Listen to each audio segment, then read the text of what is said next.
திருக்காட்டுப்பள்ளியில் புரட்சித் தலைவி ஜெயலலிதா பிறந்தநாள் விழா பொதுக்கூட்டம்.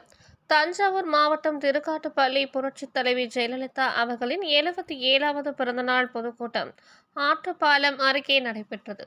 இக்கூட்டத்திற்கு திருக்காட்டுப்பள்ளி நகர கழக செயலாளர் ஜே. கலியமூர்த்தி வரவேற்று பேசினார். தஞ்சாவூர் மேற்கு மாவட்ட கழக செயலாளர் முன்னாள் சட்டமன்ற உறுப்பினர் எம். ரத்தினசாமி தலைமை வகித்தார். திருவையாறு வடக்கு ஒன்றிய கழக செயலாளர் தில்லை சூரிய பிரகாஷ், திருவையாறு மத்திய ஒன்றிய செயலாளர் இளங்கோவன், திருவையாறு தெற்கு ஒன்றிய செயலாளர் ராஜா ஆகியோர் முன்னிலை வகித்தார்கள். முன்னாள் அமைச்சர் கழக மீனவரணி இணை செயலாளர் கே. ஏ. ஜெயபால் சிறப்புரையாற்றினார்.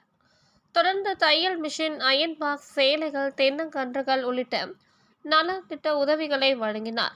முன்னதாக திருச்சி மாரிமுத்துவின் தெய்வத்தாய் கலைக்குழு சார்பில் எம்ஜிஆர் ஆடல் பாடல் நிகழ்ச்சி நடைபெற்றது.